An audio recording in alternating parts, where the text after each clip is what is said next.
Go. You're good. Alright, so we have to repair the right slope of the shingle, right slope of the roof. We get damaged shingle here from the wind. We're going to be taking out the damaged shingle, putting it back in for the purpose of repair. This is a discontinued shingle, measuring at 36 inches, so they don't make it anymore. So like I said, for that purpose, we're just going to take it out, put it back in, mainly to determine to see if the shingle is repairable. You can already see extensive amount of granule loss, fiberglass, all throughout the shingles. A lot of this heat blistering, a lot of this blistering that's popping the granules off of the shingle. It's all age-related things. So with that, the tools I'm going to be using, standard hammer, pry bar, nice and thin with the J-hook on one side. Then you have the roof snake here. The roof snake helps with nailing in the shingles, just to allow the shingles not to be lifted too high, which is perfect for that reason. But it's not good for unsealing the shingles. The main reason being is it's a lot thicker than your standard pry bar. You can see the thickness right there, a lot thicker.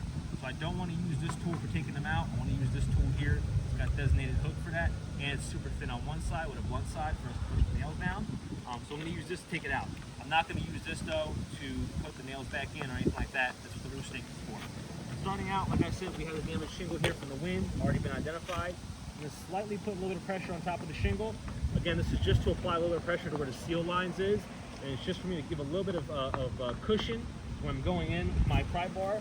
I'm just taking that sealant away. Don't want to risk the chances of any tool that I use, whether it's this one, roof snake, or anything, going through the shingle. As I've just covered, this is an extensively abused shingle from in terms of just lifespan. So at this point, it's already past its lifespan. It's not holding up that much anymore. You can see the blistering, all the issues that it has here. We don't want to worsen that by having a tool go straight through the shingle. I'm going to provide a little bit of cushion on top just to give me a little bit of space. This one's already good. And I'll continue going. And again, my fingertips always stay up. I never want to apply any pressure to the top of the shingle here. I'm just more or less just using a little bit of pressure to make it easier for me to unseal it without risking damaging the shingle. Again, this right here is not the damaged shingle. This is the damaged shingle. So you want to be careful with these shingles up here. This one's good to go. You'll see me go underneath and just check to see if there's any material transfer, any debris. We got this shingle here. This is where the edge of this shingle is, so I'll go ahead and start unsealing it here.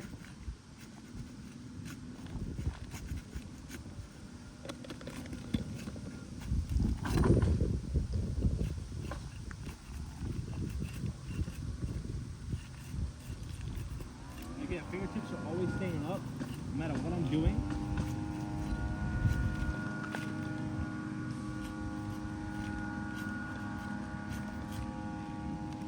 Like I said, I'll check underneath just to make sure there's no material transfer, nothing crazy that's being ripped through the bottom shingles. I don't want that to happen. So going up forward now, I got two more shingles I gotta unseal. I'm gonna start off with the right side. First full shingles right here. Again, full edge of the shingles over here. This is one of the shingles that we have to unseal.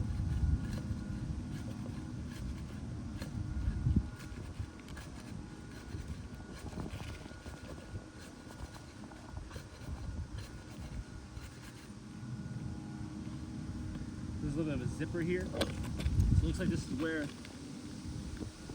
yeah, you can see it here. The zipper that goes straight up. So this specific tab here, halfway through it, it's already unsealed. The same thing is happening up here. You follow the pattern, the zipper pattern, right up here. You can see half of the, well, this isn't half, this is like a quarter of the shingle is unsealed, but the rest of it is sealed. There's a zipper going straight through here. Makes sense. This is right where this wind damaged shingle is.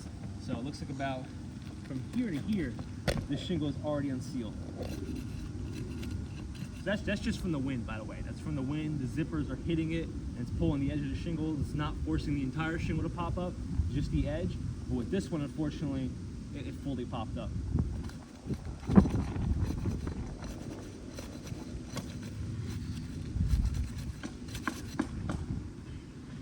Good to go with the rest of the shingle. Now what I'll do is I'll start off by identifying where the nails are. And I'll do this again, same process, fingertip on the shingle, lifting it slightly up. If I have to put my fingertips down, I'm not putting it here or here, I'm putting it on the shingle above. Slightly lifting it up, checking where the nail is, and this is why it's the best tool for the job.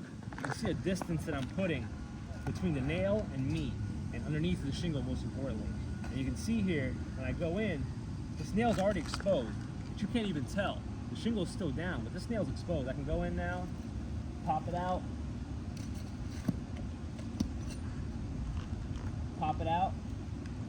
And with that, you can see this is about the height that you'll have it go. With the P-hook side, I'll go in, loop it around the nail. I'll do it one-handed so you can see. Pull the nail out. The nail's fully out right here. All I gotta do is just pull it back. But that's the height that I'm gonna be lifting this shingle and all the other shingles around it. And the nail's out. So, quick little explanation, but I'll go ahead and start doing the process. As always, I appreciate your time and energy you put in reviewing these videos, but I don't want to make it too long for you. So I'll go in and just start doing the video. And again, same procedures, thumb, fingertips, never on the same shingle. Using the tool, 2-on-1. Most important thing is just using my tool to go right, left, and right to get a little bit more of that nail to go exposed. And eventually, I just pop that nail out.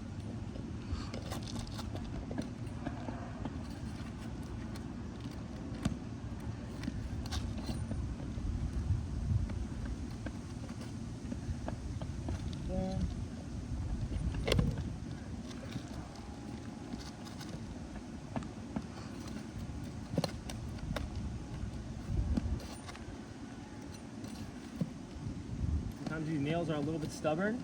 That's why it's important to have a good tool like this where I'm not having to go underneath the shingle. I can just operate from behind. Eventually the nail will pretty much work with you. Pop out.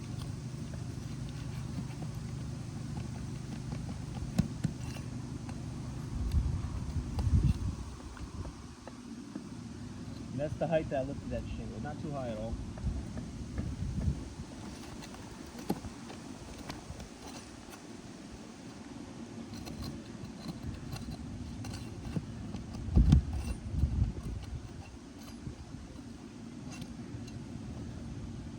Okay, last nail on this row.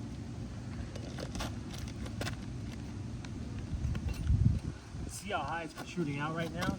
The nail's ready to go. I'll slightly push it down a little bit.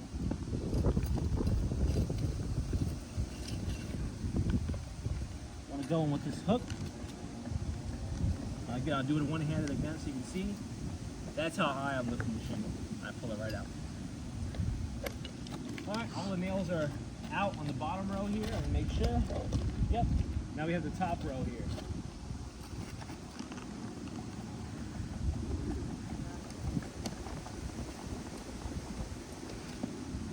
So nails are giving me a little bit of a hard time. I believe this roof is double layered.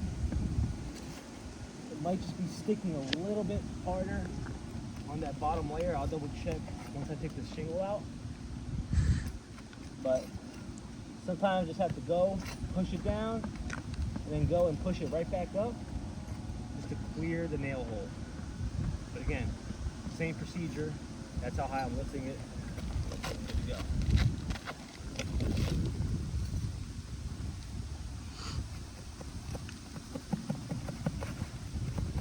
One of the other things I'll also do, and I'll show you when I'm nailing it in, is the areas where you're putting these nails is important as well.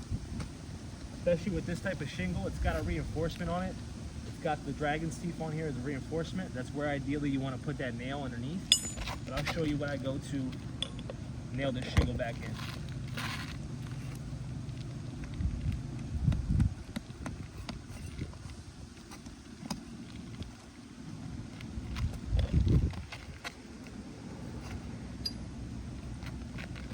Last nail. Yep. Got one more nail.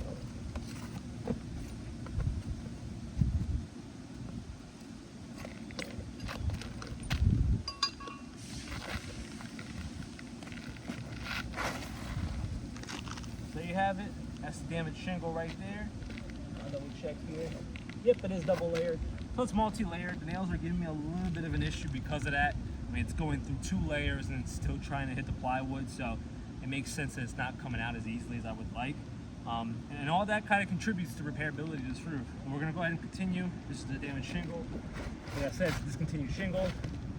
I'm going to pop back in here. There we go. Left, right, shimmy, shimmy. Now this is when I bring in the nice tool, the roof snake. Very, very good tool. Nails are still galvanized, so we're good. This is what I was talking about with the dragon's teeth on this type of shingle. Right here is the edge of the shingle, just barely. You got a dragon's teeth right here. I don't want to put the nail in the middle of the shingle. For example, on this damaged shingle here, I don't want to put it underneath or where there's no support. There's no dragon's teeth support. I want to put the nails underneath where I at least have the dragon's teeth. Why? I'm lifting this shingle up. If I put it here, this is way thinner than over here, and there's tension, that's gonna rip. That's gonna be a direct effect on the repairability of this roof.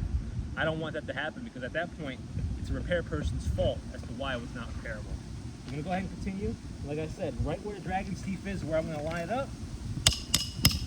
Set the nail.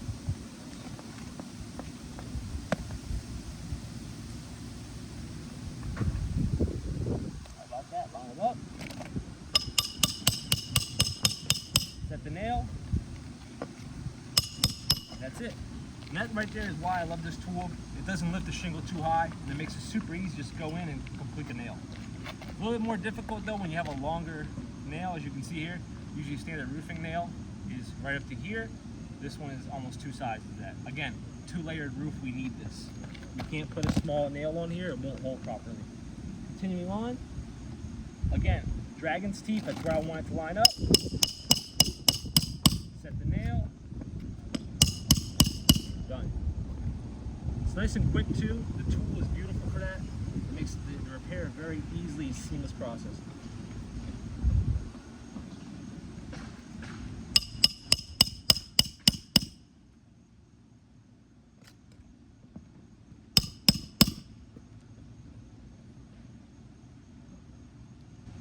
Right here, unfortunately, this is the edge of the shingle and the dragon's teeth is not lining up. I'm going to have to put it just on the edge of the dragon's teeth. Now I'm going to be very careful though in how I do this. I'm going to make sure when I go to nail it in, very quick with it. Just being careful on how I lift this shingle here. Again, this is not, dragon's teeth is not fully protecting it, so I wanted to make sure there was no rips or tears. There are no rips and tears. I did a good job. Continuing on, this is the last row now.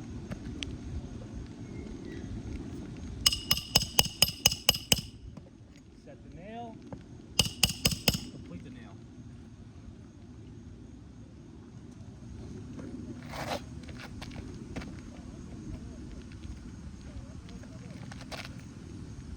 Again, set the nail, complete the nail.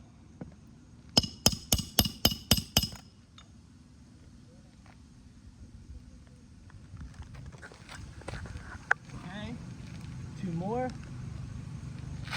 You can see this is kind of the height that I'm lifting the shingle, but this is the height the tool is allowing me with the size of the nail. Again, I could go shorter with the nail, but we need to use these size nails because it's a double layered roof. If I use a shorter nail, this shingle might as well not even be nailed in. It will slide off of here eventually. That's not what we're here to do. We're here to repair the roof. Continuing on.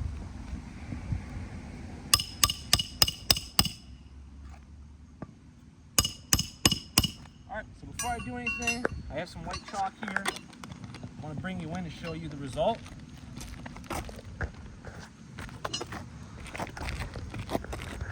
Again, thank you for reviewing the video and taking your time.